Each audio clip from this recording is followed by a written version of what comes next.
Welcome back, y'all. This is the Bluechip Breakdown, and I am your host, Bull. And today we'll be taking a look at Tennessee's 2025 roster.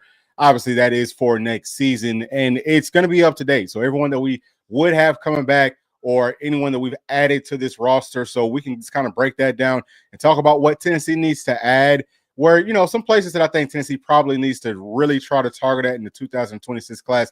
Please do make sure to like and subscribe, and happy Thursday to you. And we know that later on today, we have our Lady Vols playing at 7:30 Eastern time versus LSU. That's going to be a very tough game. But also, we have a playoff game. And I just now realized that. So Notre Dame versus Penn State, that one's going to be tonight. And we might have another video coming out for y'all, maybe like another live stream, just kind of like a little pregame show for that. If y'all would like to be a part of that, please let us know down in the chat.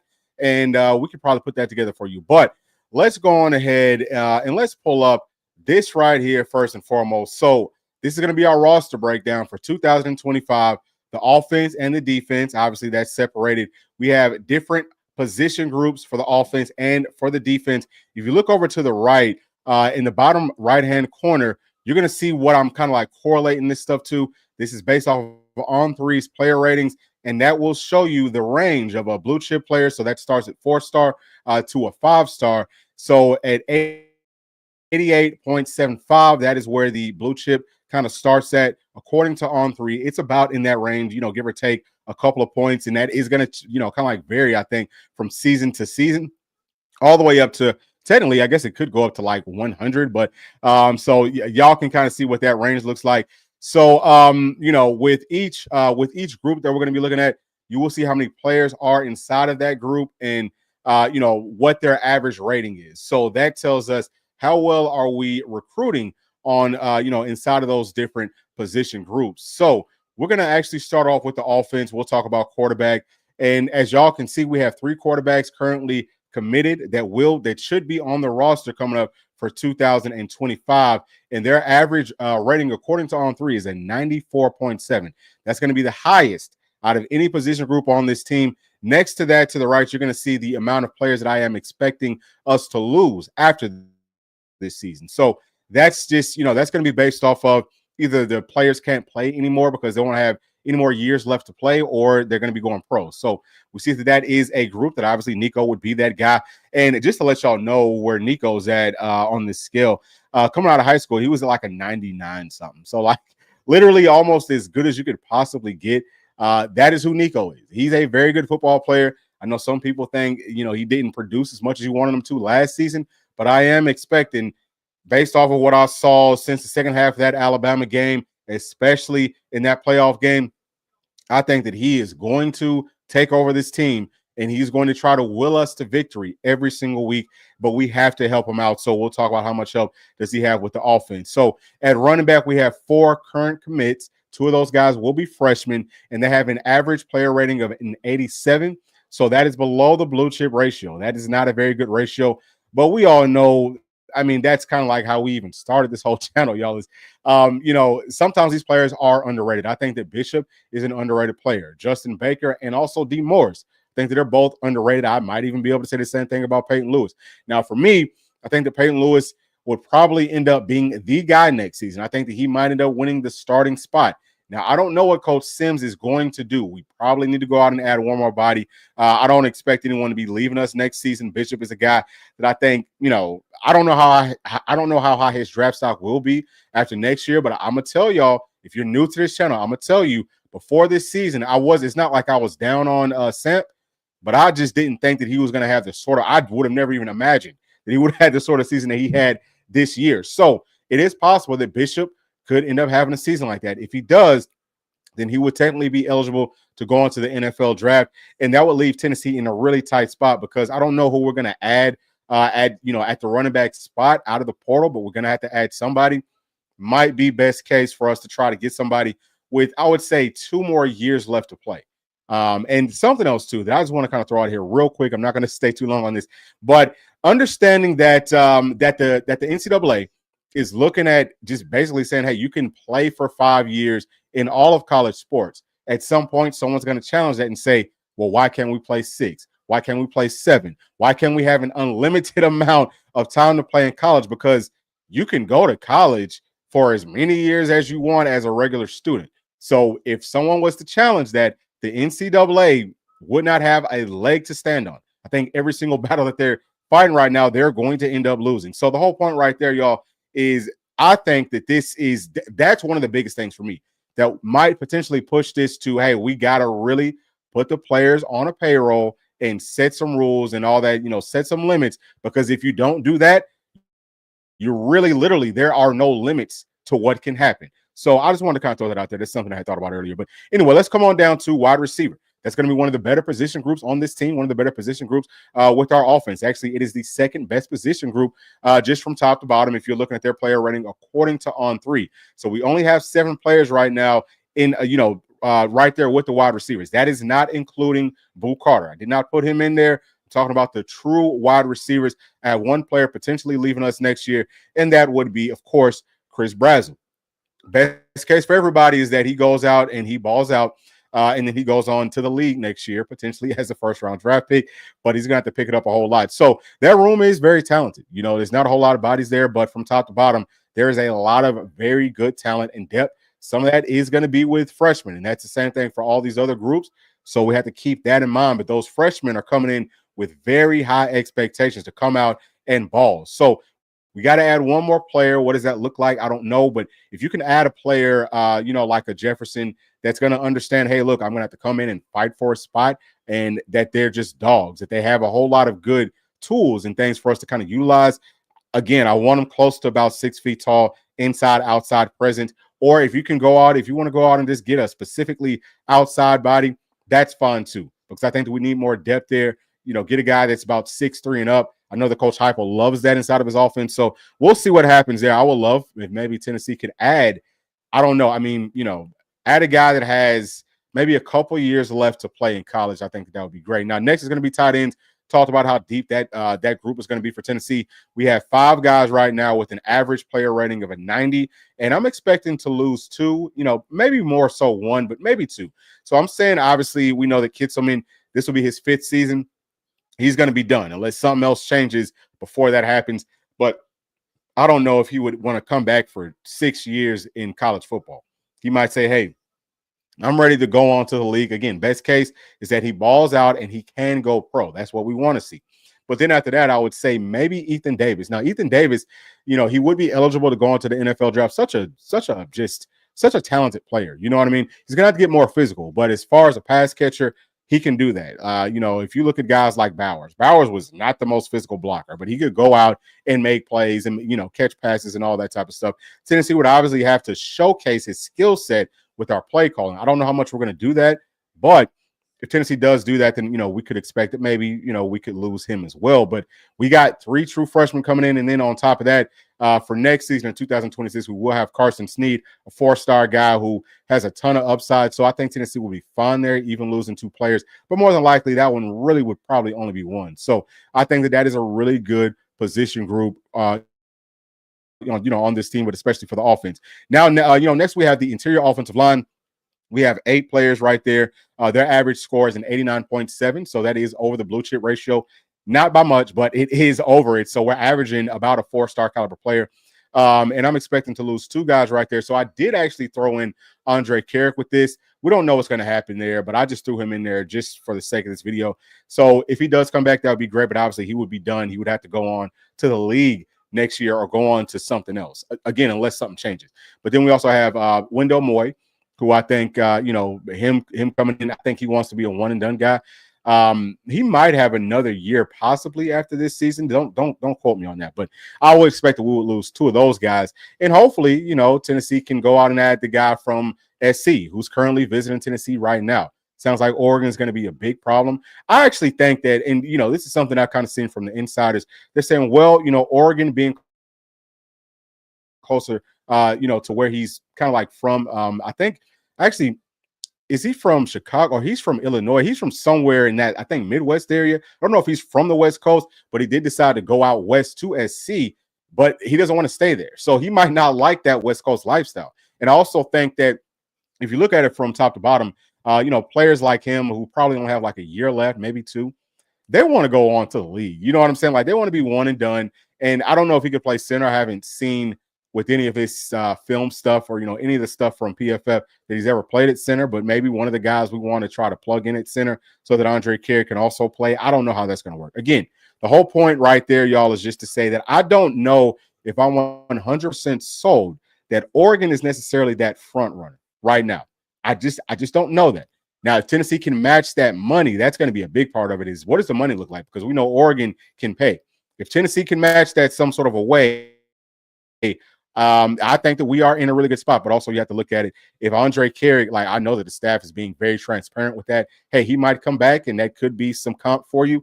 Maybe he doesn't want to see that. So I don't know if it's just about, hey, I want to play out. I want to play out west. Also understand this: Tennessee does not have state taxes. I believe Oregon does, if I'm not mistaken. That's going to make a difference in how much money, you can bring home and all that type of stuff. We all know that. So I think that Tennessee is in a good spot, and I think that his visit might end tomorrow on Friday. I think it's supposed to be snowing up there in Tennessee. If that's the case, maybe he gets stuck. That'd be great. You know what I'm saying? Have him, stay up there for, like a couple more days. That typically works out well. So I kind of, I feel pretty solid about him being added to the interior offensive line for Tennessee. And obviously that does also include the centers. I did not say that before, but let me make sure that I do say that. So next, let's talk about the offensive tackles. We have 8 bodies right there. 91.1 is the average. Expecting to lose 2. So that would be, that would definitely be Lance Hurd. I think that Lance Hurd wants to go pro next season. I think that is going to happen. Now, hopefully he can be a first-round draft pick.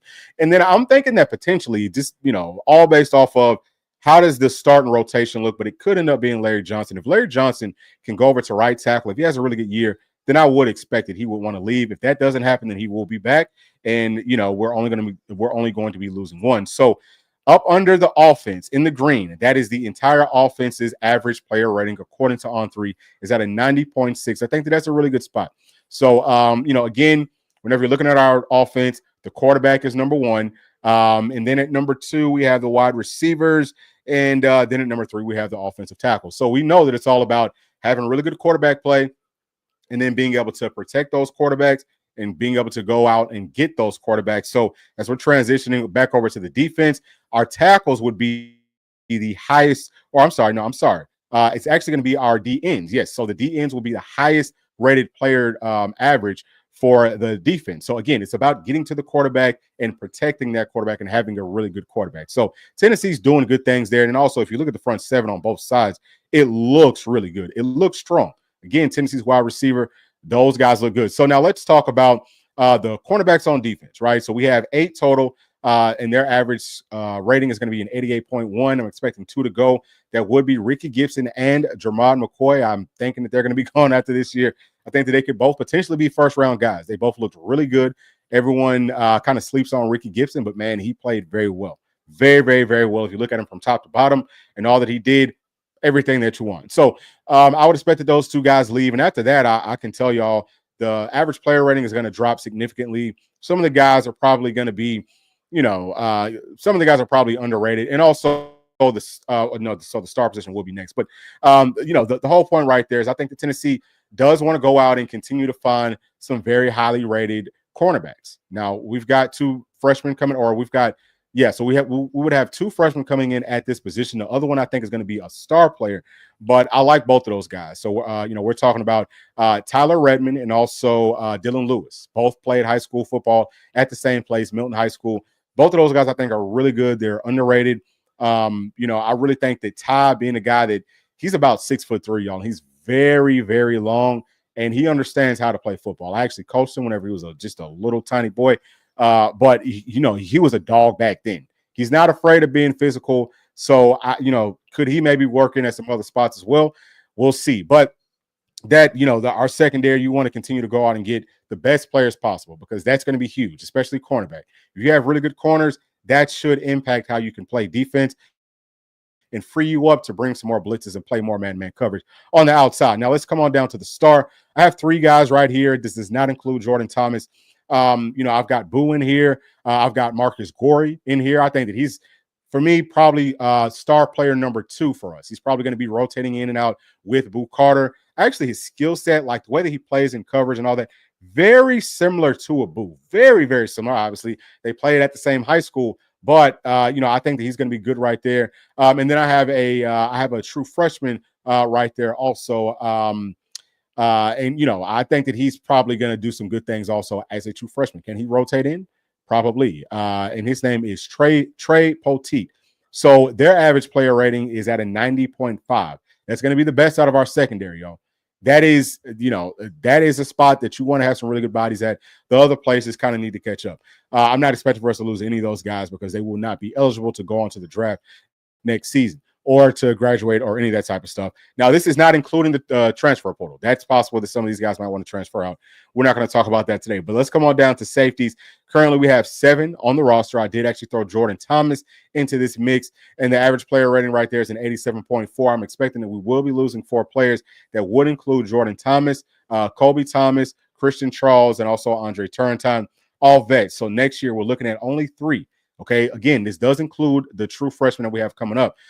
So we're talking about Tim Merritt and also Sidney Walton. Those guys are going to be true freshman safeties. So I think for me, y'all, this is the one position on this entire team that Tennessee has got to go out in this class, and we're going to look some at the offers and all that we put out just based off of on 3. This is a place that Tennessee definitely needs to go out and find some real dogs. Now, we had Shady that would have been coming in with the freshman class in 2025. Obviously, he flipped to Florida, but he would have been one of those guys. We need really good true freshmen that can come in and play lockdown coverage that could potentially come in and start. But we need to add depth here. I think that this might be a spot that Tennessee hits the portal with. I don't know if we do it this year, but for sure next season, that's probably going to have to happen. You know what I mean? Like, that's probably just going to have to happen. Now, I like some of the youth inside of that room, but at the same time, if I think that this is definitely a spot that we can upgrade at for sure. So, and then also too, whenever you bring in, like, let's just say if it's only one guy that you bring in, if you can bring in one player that can play well in coverage and also does a good job stopping a run and all that type of stuff, then you can mix up your coverages so much and you can make that safety kind of like a centerpiece of your defense. You have to have that these days. You have got to have good safeties. I would say, if you could have at least one elite safety, I think that you need that because that just frees up so many things from a scheme perspective. That's the one thing that Tennessee's definitely not doing a great job of at this point. Now, it's not to say that I don't like who we're bringing in because I do like those guys. We'll see how can they be lockdown guys. You have to have that moving forward. So let's move on to the linebackers. We have 8 that will be on the roster next season, and their average player rating will be a 90.1. That's one of the best on our defense. Expecting to lose 1, that would be Arion Carter. Jeremiah Telander could also go. It just really all depends on how well he plays next year, but I'm kind of like expecting that he'll be back for 2026. But there is a lot of youth, whole lot of guys inside of that room that are athletic, that can play out in space, that are mean, nasty, physical. Just a plethora of different bodies and talent inside the room. So I think that's actually going to be a room for me that's probably underrated on paper. I think that our linebackers are going to be outstanding next year. I think that they're going to be really, really good. So now next is going to be the defensive tackles. We have 8 right there. Their average player rating is a 90.9, almost a 91. I'm expecting 3 guys to go. So I did actually include Bryson Easton with this. So Bryson Easton is probably going to be gone. I'm going to say Jackson Moy is probably going to be gone. And then I'm going to say David Hobbs. All 3 of those guys are going to be gone. So David Hobbs will be the highest rated player according to On3 inside of that room. And I am expecting for him to have a really, really big year. Again, we don't know is Bryson Easton going to be returning for us next season? We have absolutely no idea, but that would make that room look really good. That's one of the better rooms on our defense as well. Actually, that is the second best room on our entire defense. So our front, man, Coach G, he knows what he's doing. Now, finally, let's get to the defensive ends. This is strong side DNs and also Leos. We have 11 players currently committed, and their average player rating is a 91.64. I'm expecting 3 guys to go. So that would be Joshua Josephs, Tyree West, and also Dominic Bailey. All 3 of those guys, I think, would have to leave at this point. One or two of them might have another year or something like that. Either way, I think that they're probably going to be gone.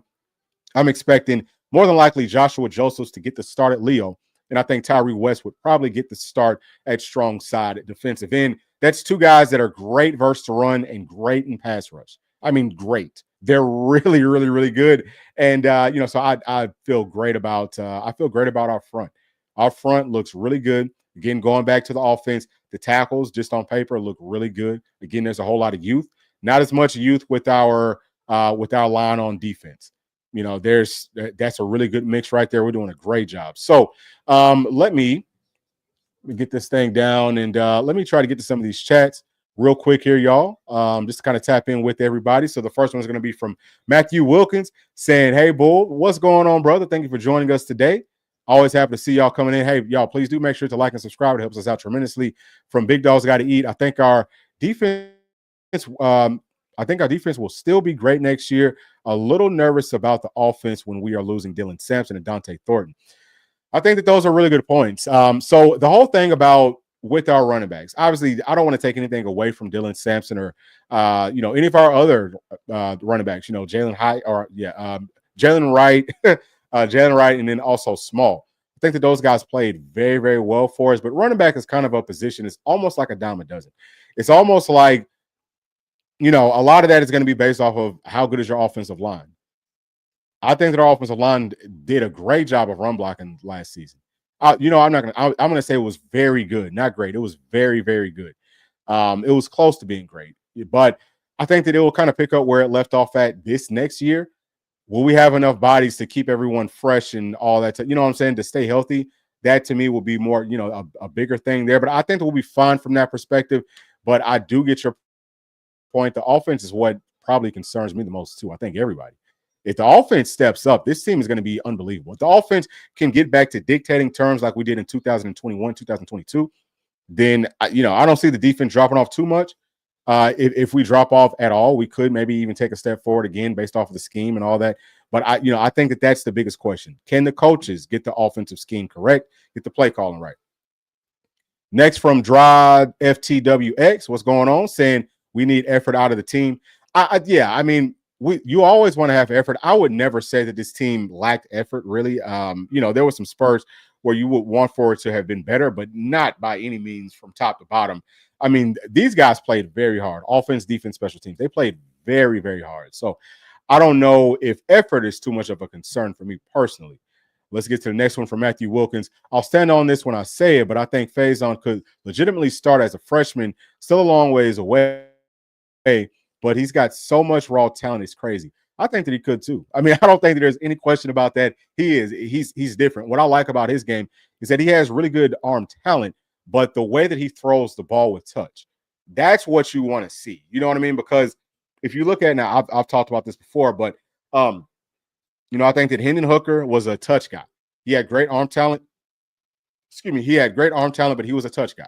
I think that Merck is another one. Same thing. Great arm talent, touch guy. Faison, great arm talent, touch guy. For me, those types of quarterbacks might operate a little bit better inside of this system. Maybe. I also think that, whenever you're looking at Milton, you're looking at Nico, and you're looking at GMAC.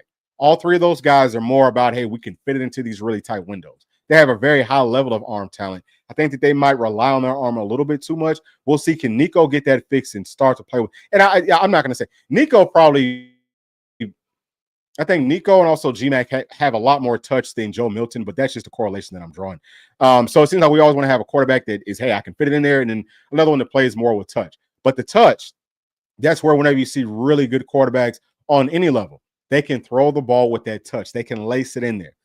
I need to see Nico do that this upcoming season, just a little bit more.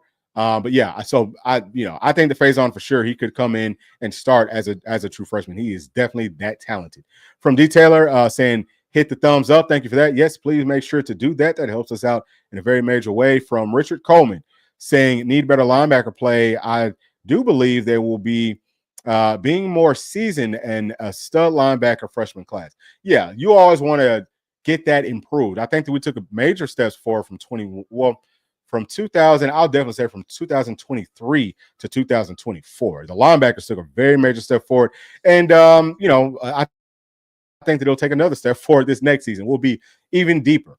It's going to be a whole lot of youth, but I think we've got 4 guys right now that I really like that have played some, really 3 that have played more. Jordan Burns barely played at all, but I think that we have 4 guys that we can really rotate in, and we'll see what the other young guys do. So that's where we're at with that. Let me pull this up right here just to show you the 2026 class. We'll kind of kick it off right here, show you how Tennessee's looking at this point. So we have 7 commits. We're currently 3rd nationally, number 1 in the SEC, an average player rating of a 93.01. That's excellent. We have a 57% blue chip ratio. So we're starting this class off in a great way. We talked a lot about Faison Brandon. I think he's a generational sort of a player. It looks really good. He can literally do it all, but we have more quarterbacks that are very similar. So next we have Tyreek King at wide receiver. He's a Knoxville kid. Felt like he'd be coming on home. Very dynamic football player. Excited about what he might do. Carson Sneed at tight end. His brother Dayton Sneed is currently on this roster at wide receiver. We thought that he'd be coming on home. Also a Tennessee kid. I think he's going to do some great things. He puts me in the mind of a Gronk. He's got that sort of size. Obviously, he's still young. Already 6'6". Would not be surprised, y'all, if he gets up to 6'7", 6'8". Listen, these kids are still growing. I mean, you grow, men typically grow sometimes until they're about 21 years old. Listen, get him up to 6'7", 6'8". That is like, I think Gronk was only listed at 6'6", but for me, he looked like he was 6'7". He's going to be like that, and he is a dog. He's very, very physical. He has great hands. I think he runs good routes. Yeah, he's a really good athlete. So that is a great addition for sure. And then we also have Brandon Anderson, interior offensive lineman. Really good size already, man. 6'5", about 335 pounds. Love him. Love what he could bring to this team. You want to go out and target, obviously, more interior offensive linemen. We missed out on Doug Utu in the previous class. That would have helped us out tremendously. Would not be surprised to see Tennessee maybe go out and add more bodies at this position, because some of the guys, that we have, from 2024, 2023, obviously they're getting older. Like, they're almost done playing. We don't know, will they stick around? If they want to stick around, especially for 2023, they're going to have to play next season. So we're talking about the 2026 class. We need to add more interior offensive linemen right there so that we're not going every single year to the portal. So I would not be surprised to see this be, again, just like it was in 2025, a point of emphasis for this team. And we didn't quite hit the mark last year. 2026, I think that we want to add even more bodies for the interior offensive line, specifically talking about guards. And you probably want to add one more center just to be safe. So the next player is going to be Tyson Bacon. He is a defensive lineman at 6'4", 239, about 240 pounds. I think he's a strong side DN. He's not big enough for him to play tackle for me at this point, but I really like his game too. I think that he might have more of an upside if he could play at D tackle, but really, really good player. So obviously Tennessee is always, whatever Coach G sees on that line, I'm just going to trust it, because he's done a very good job of bringing in guys and getting them up to speed very, very quickly. Next, we have Braylon Outlaw, another linebacker, very athletic. He's a run fast, hit hard guy, which is exactly what Coach Inge wants. So, he's going to have his opportunity to come in. And, obviously, I don't know how much he can play as a true freshman. This is very early on in this process. But if Tennessee can hold on to all the other people that we have currently that will be on the roster for 2025, he's looking at, I would say, maybe he can fight for a little bit of playing time, maybe more some mop-up duty. But next season, right, like in 2027, whenever he's a redshirt freshman or, whenever he's a sophomore, he should be able to help us out a lot. But also, I think, on special teams, he's a guy that you would expect should be able to help Tennessee out in a very major way. And then the last player that is signed in this class is going to be Tyron Evans. He is a wide receiver, 6'3", 180, 190 pounds. He's somewhere in that ballpark, and he's really, really good. So he's a guy that I heard from the insiders. He might take a bump up with his rating and stuff. So that would obviously just be good for the class, just to make it look a little bit better. But I've watched some of his film, and not to break it all the way down, because y'all know I will break down the film on all these players individually. I think that he has a really good upside. He's an outside guy. He's got that size that we love. Again, 6'3" for the outside guys. That's kind of like how we like to target him. He's more of a straight line runner. Not much of a make you miss sort of a player, but he has good hands. He's got a really wide catch radius, and I think that he's going to fit this offense in this scheme very well. So the next thing that we're going to pull up, actually, I want to talk specifically. I'm going to go really quickly here, y'all. I'm going to go and talk a little bit more about a position of need for us, and that will be our safety. So bear with me as I get this thing, as I pull this up for you. I got to switch screens and all that type of stuff. But I want to talk about the way that we're targeting safeties in the 2026 class. So, all right. So these are the top safeties in the 2026 class. I'll scroll up to the top so you can see that. All right. So the number one safety is Blaine Bradford. Now, this kid is from Baton Rouge. So they're saying, according to On3, LSU's got the best odds to land him. That makes a whole lot of sense. Okay. That's perfectly fine. What we could look at on a different one that we won't look at right this second, but in just a minute, we'll take a little look at it. We haven't even offered this kid. And again, that's based off of On3. The number one safety, he's the only 5-star safety in this class. We haven't even offered him. Now, I get it. He's from Baton Rouge and all that. You think he's probably going on to LSU, but that shouldn't stop you because we need this sort of a player. We need a player of this ilk. So I don't give a dadgum if he lives in Baton Rouge. His whole family, for the past 100 years, grew up in Baton Rouge. They're all LSU fans. Everyone went to LSU. He's had, his dad, his uncles, his mom, his aunties, his grandparents, everybody. They all went to LSU. I don't care. I do not care.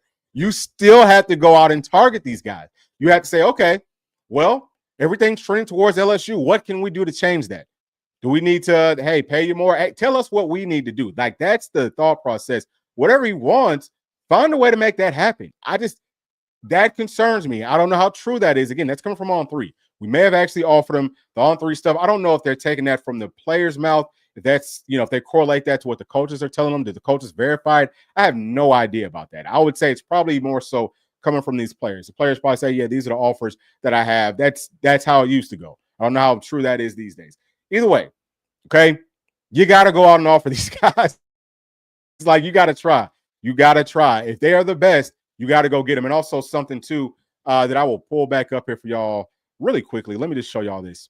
Okay, so going back to each individual position group, we talked about the players that could be leaving us. But we all, we all know that this is the transfer portal era. You don't know how many you're going to lose. I think that the goal should be, in a perfect world, in every single position, we want to go get the best two guys, whether that's the best two with On3, with 24/7 Sports, with Rivals, with ESPN, with anybody. I don't think that the coaches go by that. Whoever your best two are at each position, you better be all in to go get them.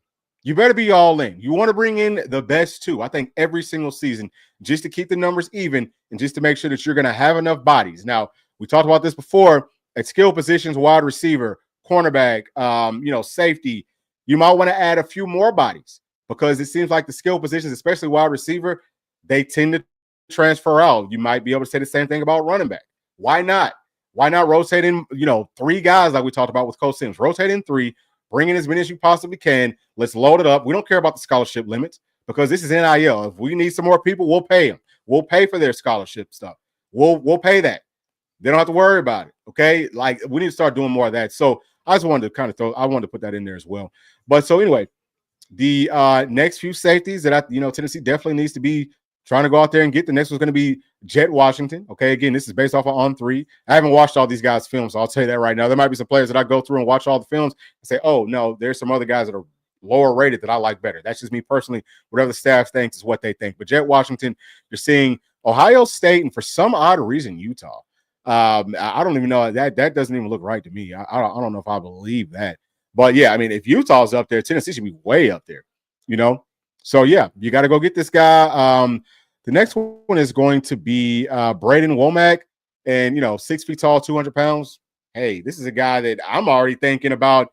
He's at 200 right now, coach. This guy might be able to play a little linebacker for you. You know what I'm saying? So, like, that's kind of like what the thought is. Bring in very athletic players and bring in more of them. And if there's one that's, oh, hey, you're really good at this spot, but we got one that might be a little bit better, you're a little bit bigger, we'll bump you in and let you play linebacker. Now we've got a very athletic linebacker. That should be the goal. I'm not saying that it's not, but we'll look at the offer list here in just a minute. But he's one that Tennessee needs to be on. All these guys, the next one right here, Jira Edwards. He's another guy that's looking at Ohio State. So I mean, you see that Ohio State gets it, right? Again, based off of On3, Ohio State's getting it, LSU's getting it. That's 2 guys right there that really like LSU. They're from the boot. What a job to have, to live in a state with all that talent. And that they're probably going to be staying in state. Just don't blow it.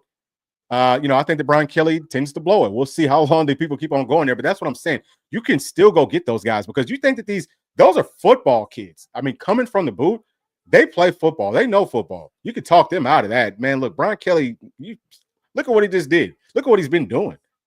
He can't daggum coach. Bring these guys on. So I want to see a lot more of that. But safety, I would tell y'all right here, right now, safety is the spot. That's the spot that I'm looking very closely at. We got to be aggressive and going out and getting some really, really good players. So this is a guy right here that's got Tennessee, again, according to On3, at 19% odds. Andre Clark, he's got good size, 6 feet, looks like 185. Looks like he's a really, really good player. Us in Maryland, we should be able to win that doggone battle. Hey, go out and get you 2 or 3 of these guys. Go out and get you 2 or 3 of these guys. So that's kind of how the safeties look. I'll just kind of scroll through. Here's another one. Also, that they're saying maybe Tennessee could go out there and land. So, all right, that's how that looks. That is definitely the number one position of need for me. That's what I want to see Tennessee be the most aggressive with. And I am going to get to some more chats here because y'all know I like to try to stay up to date with the chats as much as possible. I don't want to leave y'all waiting for too long. I don't want to leave y'all waiting at all. Let me make sure that I get to the next spot. Okay, so I think maybe. Okay, so this is where we're going to pick it up at in just a minute. So we're going to look at the offer list and all that type of stuff. So let me go on ahead and get back to this chat real quick. So from Lamons Jr., thank you for chiming in, saying cleaning up. Okay. So he's saying, my bad. Don't mind that. Go big going. Okay, yeah. So yeah, I guess you probably already know how that goes. So from Matthew Wilkins saying maybe this year we can land that elite top line running back. It's mind-boggling that we can't land one considering what we've been able to produce the last few seasons. That is very mind-boggling. That's an excellent point, Matt. I don't know why we really haven't landed those guys, but we will kind of go through and talk about some of them. I think that there are some players that Tennessee's kind of trending for, but we really got to be able to close it out. And I think that it might have a little bit to do with the way that the offense is perceived, or the way that maybe we think that it is perceived. Because with Jalen Wright last season, I thought that he could have been one of the top 2 or 3 running backs taken, and he might have ended up being, but I don't think that he went as high as maybe he could have, because the whole perception is Tennessee is facing lighter boxes. So maybe that's a little bit of a hit on your draft stock, but Jalen Wright's had a good rookie year. What we would need is for D-Samp to go out, look good inside of that combine, and get drafted in the top 2 rounds. That's going to help. The more that consistently happens, and the more that the players continue to produce in the league, that will help us with that. So I think that's something that will come. Excuse me for that. I think that's something that will come here pretty shortly. And again, running back is a dime a dozen. So I'm not saying that we necessarily need it, but obviously you would love to have it. I think that we can make do with it at this point. But yeah, let's get on to the next one. From SEC Football, thank you for joining us, saying, do you agree with me that we go 9-3, lose to Florida, Georgia, and Alabama? I don't know. It's definitely a little bit too early to tell, but I would say that those are 3 games that are very concerning to me. I think the Florida is going to be really good. We get them later in the season, or very late in the season.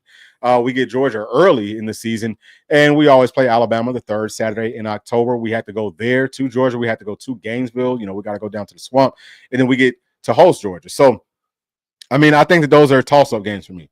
We could win them, or we could lose them. For me, it's just a little bit too early to necessarily say if I agree that we're going to go 9-3. I'm not going to tell you that I necessarily disagree either, though. So, we will see how the roster looks as it's all been put together, and we'll also see how do we look coming out of spring. How healthy are we heading into the season? Who's kind of flashing? What groups are taking that step forward? Always starts up front, though. So for Matthew Wilkins saying we're not losing to all 3 this year, I'd be shocked if we did. Our measuring stick is, can we beat our big 3? If we're still going 0-3 against Florida, Georgia, and Alabama, we've got some problems at this point. Yeah, so, the whole thing, though, is that we went 2-1 versus this past season. So that looks good. But maybe what Matt's saying right here is if we go on 3 in this year, because this is the year that we have to play 2 of them on the road, and we get to host 1 of them. I think that a big hurdle for this team is going to be able to beat Georgia, because that's another thing that I'm looking at with Coach Heupel. Is Georgia going to be this issue for us that you can't beat them? You have to prove that you can beat them this season, and you need to beat them again next year. Okay, beat them at home and then go to Athens and beat them again. I know that that's not an easy thing to do, because Georgia's a really good football team. I'm not saying that, but he's got to find a way to win that game. I would actually, and y'all already know that I hate Georgia, but I would take us beating Georgia and losing to Florida and Alabama. I would take that. But obviously, you want to win all three of those games. I don't know if we'll lose to all three. I don't know if we'll win all three. The good thing is, all three of those teams, I believe, will be in contention for the playoffs. So if we can win 2 out of the 3, that should also put Tennessee in contention for the playoffs. It's all about getting to the playoffs and getting hot at the right time. You want to beat your rivals. But I would, I'm more about winning the daggum national title. All right, next one from SEC football. We haven't beat Georgia since 2016. Matthew, that is a problem. Okay, so we just kind of said the exact same thing. We definitely got to get that. Definitely got to get that figured out. So Matthew was saying back, what you said we lose to all 3. I'm just saying we can't strike out on all of them. Yeah, so I think we're all on the same page. I think we are all on the same page with that. Okay, and we haven't beat Florida in the swamp since I was in diapers and I'm 24. Dang, is that true? When's the last time we beat Florida in the swamp? Was that 01 or 03 or something like that? Yeah, we got to go down to the swamp and we got to get that fixed. I don't know if that's so much of just a hypo thing, but that's been a Tennessee problem. We all know the coach Farmer, man. He had trouble beating Florida. I don't know why, but I don't want to see that with us. You know what I mean? And once Farmer got over the hump of being able to beat Florida, what happened? We won a national title. And the funny thing about it is we got Syracuse to start this season off. So not the exact same schedule and all that, but some of the things, man, we always said it feels like 98. Maybe we're reaching sometimes, but for me, yeah, you come out, handle business versus Syracuse. No one's talking about Syracuse. They're a good team. That's a good team. That's not just an easy win for us. I don't think it is anyway. So from Scott V, what's going on, Scott? Saying that O'Rourke carries Banks in recruiting, but that will never land the elite guys in the end. So I think that, are you talking about Coach Nez? Yeah, so I think that, or I mean, maybe you do. I don't know if that's an analyst or what. I'm not too familiar with exactly who that is. But yeah, I think that Banks is a guy that, he does need to do a much better job of going out and getting safeties. That's kind of like what I was talking about. He's not some like rock star guy that's going to go out and get just blue chip caliber players. He tends to get underrated players. And at some point, you have to stop doing that. At some point, you need to go out and get real legitimate guys. You need to start stacking that up at safety. That's the place that concerns me the most for Tennessee's roster from top to bottom, especially moving forward.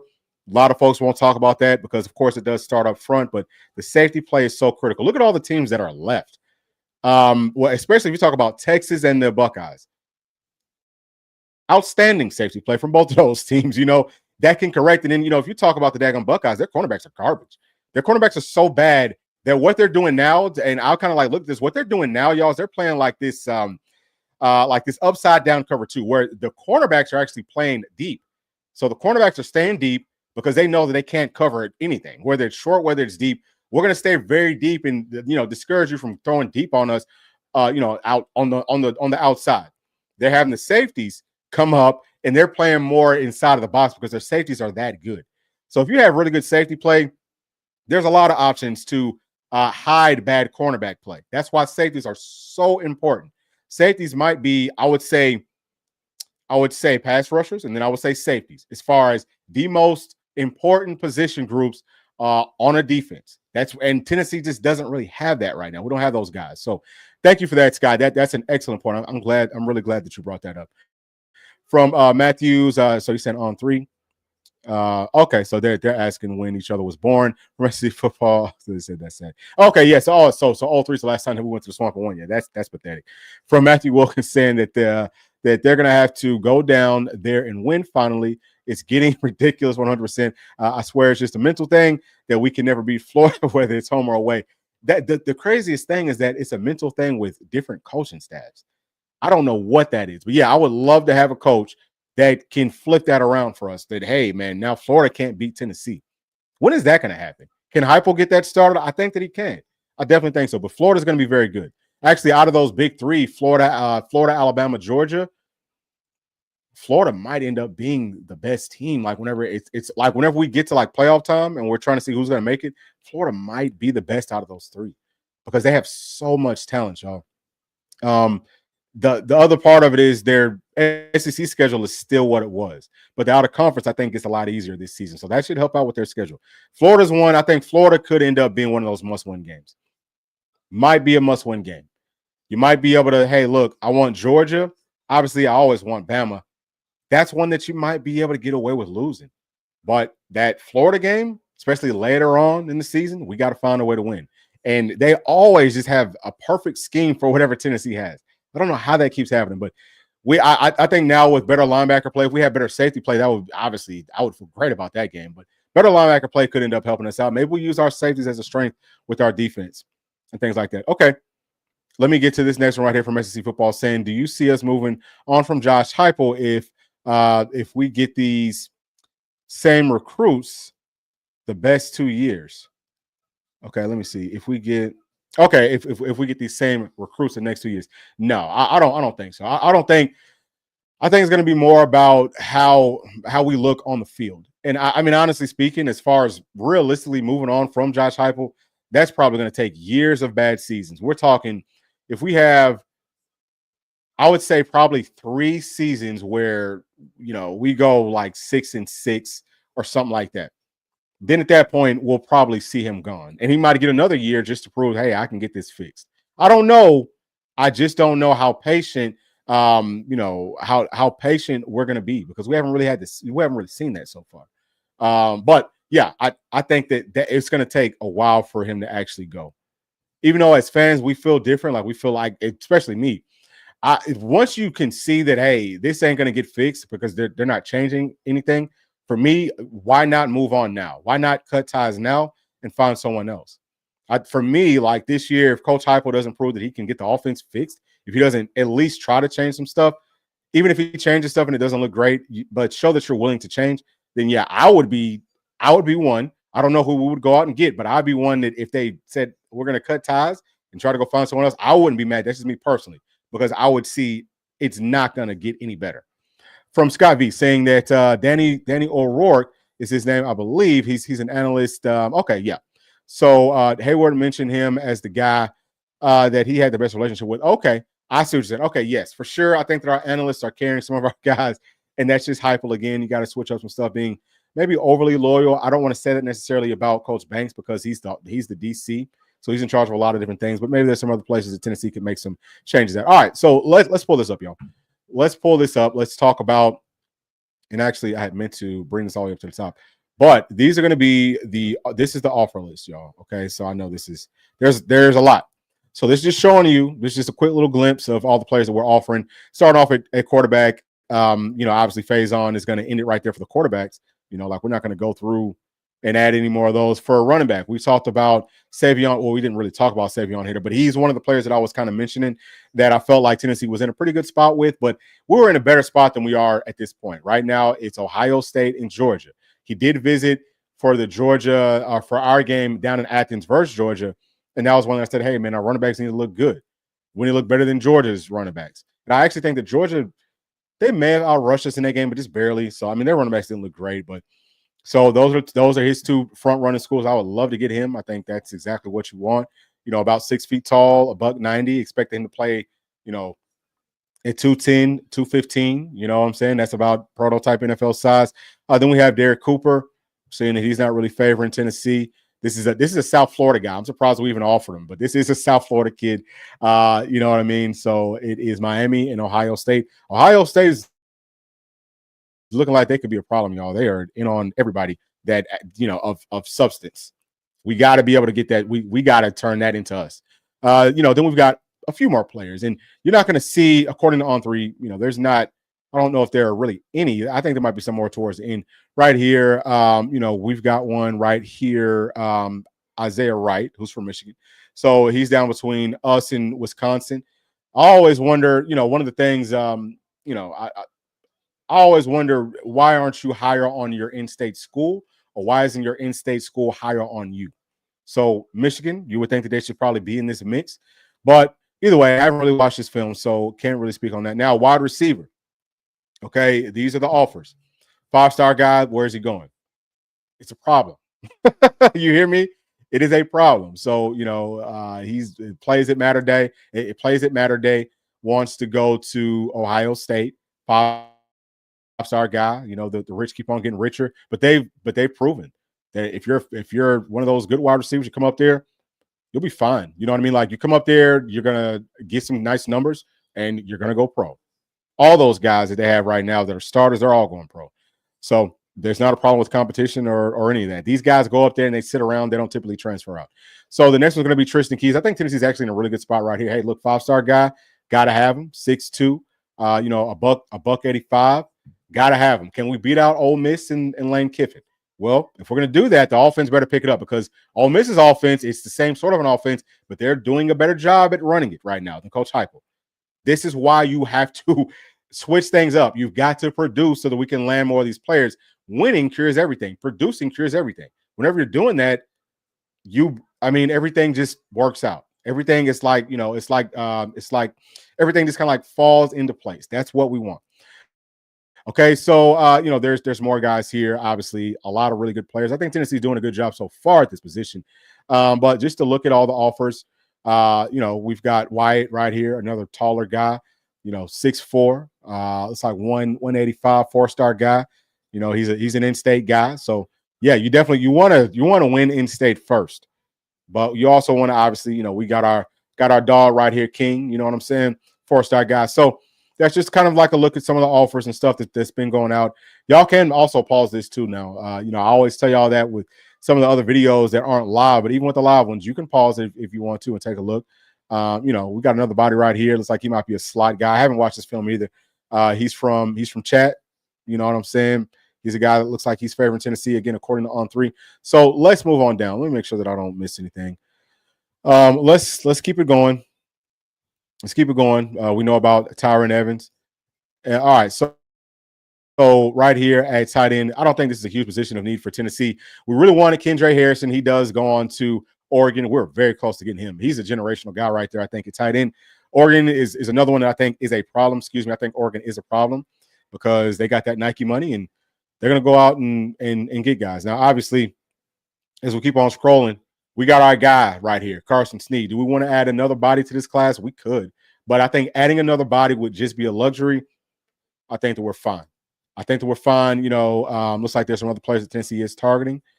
But I think we're fine right there. Now, offensive tackle. Okay. That's another place. You want to get a blue chip guy at least every single year here. You want to stack these guys up. You got to stack them up. That's what Tennessee's got to get to. So, I think that we're doing a pretty solid job. Obviously, that room looks good right now. But that, some of those guys were, transfer guys, JUCO guys, whatever, that have actually done a pretty good job of getting better. We talk a whole lot about Coach E. Can he actually develop talent? I don't know if it's so much him or what, but there are a few guys that look pretty good. But anyway, the first guy, I haven't really heard any smoke behind him. Now, the second guy, it's hard for me to pronounce his name, but he's one that you definitely want. It's looking like Penn State is his front runner, and then maybe Alabama, but I would love to add him. Boy, he's the real deal. He's got great size and all that. But we'll just kind of scroll through here. You see Oregon again. You're going to see the same suspects, the usual suspects, in the places where it counts at. Going after the blue chip caliber players at every single position group. This is a guy right here. Osinda. He's, I think he might be choosing his school maybe on Saturday. I think that's coming up pretty soon. But I think that he is going to actually end up choosing Tennessee. You see that we've got really good odds. And he's another one that might shoot up those rankings. Here's another one right here. Brady Smith. This guy's from Tennessee. You know what I'm saying? And, probably going to be coming on home to Tennessee. Haven't watched much of these guys' film, so hard for me to say how good they actually are. They're not very highly rated according to On3, but that's always subject to change. Now, interior offensive lineman, again, LSU. Seeing these guys, their offensive line. It's like, actually, I think I heard someone say this before, that for some reason, like they're in a hotbed for offensive linemen. And that's why they always have really good offensive lines. What a great job to have. What a great job to have. And how do you continue to mess that up, Brian Kelly? I will never understand that. But anyway, a little bit of smoke right here. Obviously, with Leo, he's a guy that hopefully Tennessee can bring on home. He was teammates with David Sanders, and he's really good. I've seen him play. He's very good. Would love to add him. Again, this is a spot that Tennessee definitely I would want to add. If you can add 3 guys to this spot in this class, I would do it. So these are just the offers. You're seeing, there's more of these players, and obviously we already have one that is committed. So we'll see. How does it all end up playing out for us? we'll just kind of skim through this. And okay, so now we are at the edge. Now, edge is a place that, yeah, you always want to get some players at, but I don't think Tennessee is necessarily hurting for edge players right now. Yeah, we got plenty of them. But you would expect it with what Coach G has done over the course of his tenure, this period, but especially at Tennessee, that everybody should be in on Tennessee. Now, I can tell you right now, Rodney Dunham really likes Tennessee. Does he want to go to Florida State? I mean, why the hell would you want to do that? I mean, they've shown that they don't know what to do with any, they don't know what to do with studs. Come on, son. I mean, you got to come up here and play with Coach G. And also, he's from Charlotte. He's a guy that's talked a whole lot about James Pierce. He said, hey, listen, I see myself as the next James Pierce. Well, son, James Pierce got coached by Rodney Garner. Come on up here. Let me show you what James Pierce did. You know what I mean? And let me get you to be a first-round draft pick. Okay, you want to break his records? I'll show you. I'll show you how to do it. Rodney Dunham should be coming on home to Tennessee. Notre Dame cannot argue with that. Will they hold on to their DC? We know that Clemson's going after him. I mean, I think that he's a large part of their success. But Rodney Dunham's one that I feel very comfortable with. Obviously, he's a I think he's going to end up being a 5-star caliber guy. But either way, he will be number one on my list. We also have Zach Groves. He's another one that loves him some Tennessee. I've been reading a lot of stuff about him. Leo guy. Bring him up. Bring him in. Bring in 2 or 3 guys at each position that are blue chips that are at the top of your board. I think Tennessee wants to do that. So here's just a few more of these guys. Obviously, I think that defensive ends, defensive lineman period should be loving Tennessee. Now, these are going to be more of your strong side DNs, more of your tackle bodies. LSU, again, it's not just offensive line, it's also D-line, and it seems like safeties. Golly, dude, like that is a gold mine of a job. So we see Oregon up at the top right here too. But yeah, that's another place at Tennessee. You want to add some more bodies to. We did a great job in 2025 though, but you can never be complacent. You can't be satisfied. You want to keep on, bringing in more and more. Obviously, Tyson Bacon being a guy that I think maybe a little bit more of a strong side DN, but he could probably play anywhere up front. He's not big enough right now to play tackle, but plenty of guys want to play defensive line for Coach Gardner. That's why we got to hold on to him at all costs. Now we're to the linebackers. Let me bring this back up to the top because I talked about this before, didn't I? I think I already told y'all. Well, actually, no. They're saying linebackers, so those would be, I guess, more edge rushers. That's weird. But let me try to see where. Okay, so corners. I wanted to tell y'all about Tyler Atkinson again, but that's the one Tennessee definitely needs. I want him bad. But so, Ohio State up here with corners. Why? I don't know, because the 2 guys playing corner, they're starting a corner for Ohio State right now. They were like 5-star guys, 4-star guys, and they're trash. Boy, they are bad. Boy, they're really bad. So I don't even know why, as a cornerback, would you say, hey, I'm going to go up here so that I can get worse? Hey, you don't want me out there, being able to go talk to these kids on behalf of Tennessee, because it would be, I'm telling you, I would tell them. I'm going to tell you straight up. Dude, listen, Ohio State, whoever their cornerbacks coach is, he sucks. Because you see how their cornerbacks look? I'm a break down film for them. Look at this. Look at how bad they look here. Look at all the grabbing. The most penalized cornerback in the entire, in all of college football, plays for Ohio State. And he still gets beat on a very consistent basis. How does that happen? Because they are not very good at coaching them. Now let's come on down to Andre Clark. He's a guy, man. He's got some good size. You know what I'm saying? He's one that obviously Tennessee looks like we're in a really good spot with. So where are the linebackers at? Because I really want to get to this. We already kind of talked about the safeties. Let's see if we can fast forward here real quick to the linebackers. I may have already passed them. Okay, so I think we did already pass them. But anyway, I would definitely say that Tyler Atkinson is one that Tennessee wants to add for sure. That is a must-have. Y'all got a good look at some of the, just some of the offers that are out there, and we will be kind of flipping the page a little bit more towards 2026 here. But I wanted to kind of just get us going, just get us started, give y'all a good idea of how everything looks. Let me get to some more of these chats, and then we're gonna go ahead and wrap this thing up. And again, man, we might be back a little bit later on with maybe like a pregame show, but maybe not. So for Matthew Wilkins saying Florida put the finishing touches on spoiling Ole Miss's playoff hopes last year in late November. Hopefully that's not us this year. 100%. They're dangerous. They're going to be dangerous from SEC football. I want championships, bull. I'm trying to be patient. Hey, I'm right there with you, dog. Like, that is what I want. I don't think that we're too far away from it. I'm curious to see what changes do we make with the scheme. I know I keep on saying that, but that's going to be the biggest. If we can literally make a few tweaks to our offensive scheme, I promise y'all right here, right now, today, with how the roster is currently, and let me actually pull this back up because I don't know that I actually pulled this, or I don't know that I actually said this for y'all, but if you look back over to the right, We currently have 80 players. Again, this is according to On3. 80 players that would be coming back next season, right? And their average player rating is a 90.1. So that looks good. But I think that even with just these 80 players, we know that we're going to go out and add some more. We get the offensive scheme fixed because look at the wide receiver room again, y'all. Look at it again. Okay, that's one of the better rooms on this entire team. It's not like the talent ain't there. The scheme ain't there. Get the scheme right. I promise you, Tennessee has a chance to win a national championship SEC football. From VFL Willie, what up, Bull? What's going on, VFL Willie? Thank you for joining us today. Always good to hear from you. From Justin Sweat saying that Carson Beck in the portal, LOL, took the Lambo and skated. Is he really in the portal? Is he really? Is he really? I thought that he said he was going on to the league. or are you saying that Georgia got him from the portal? I thought he said that he was going on to the daggum league. I don't want him. I wouldn't touch him with a daggum. I'll take Nico over him all day long. From Matthew Wilkinson, also Pope and Heupel are out on the road visiting Tristan Keys. Yes, that's exactly right. Maybe that'll be the next big receiver we land. Think we're in a good spot. I do too. Yeah, so we actually kind of touched on that. I think that we're in a really good spot with Tristan Keys. He's one of those guys that we talked about yesterday with the Tyler Atkinson. Send as many people there to see him face to face as you possibly can. You gotta let these kids, you gotta show them the love. Show them the love. Show them how much you really want them, and pull out all the stops. Pull it out. Season's coming up. Obviously, hey, take that chopper down, or whatever you have to do, whatever you need to do to make a big show about it. Can we maybe bring Peyton along with us just to watch these games? I don't know if that's against the rules. Are there any rules? Do whatever it takes. Do whatever it takes to start landing more of these blue chip guys, more of these higher rated, players and stuff. From Unsung saying that Phil Knight flipped the DB out of Birmingham by telling him that he would design his own custom shoes for him. That's some crazy leverage to have. Yeah, it is. It is. And you know what? Again, Tennessee's got to start to do the exact same type of stuff. Because we have plenty of stuff that, we have plenty of things that we can kind of reach out, or plenty of people that we can reach out to. What's going on with those Haslams? Are we good with them or what? I mean, we got to be really good with them.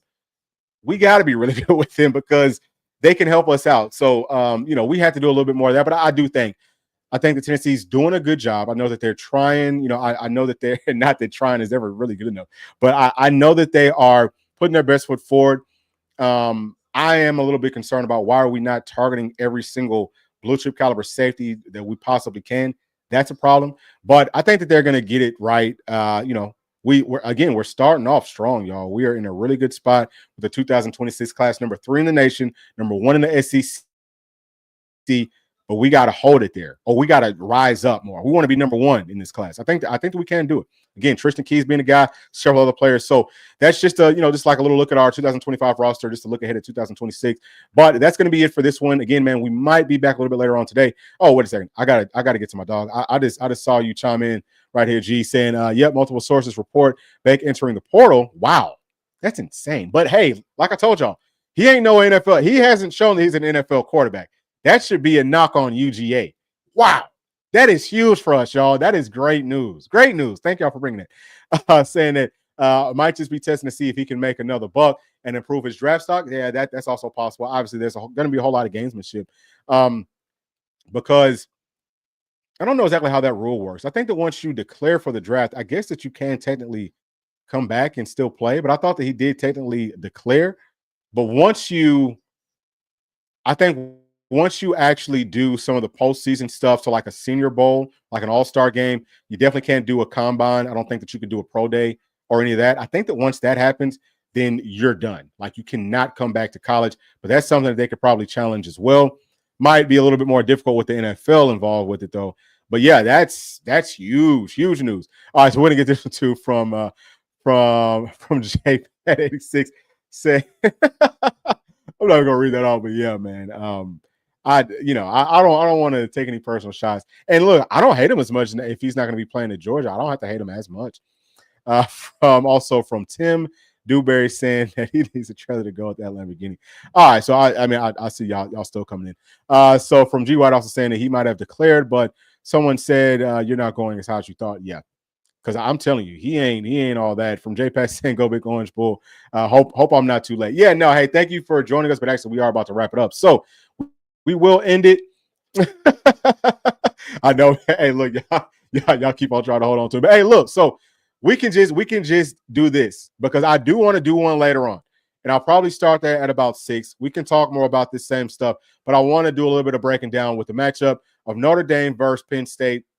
I might have cousin Sean on with me. We'll see if maybe we can get him on and we can keep on chatting. But I do need to go. But thank y'all so much, man. Y'all always fun. So we'll see y'all in just a minute. Please do make sure to like and subscribe, and we'll see y'all on the next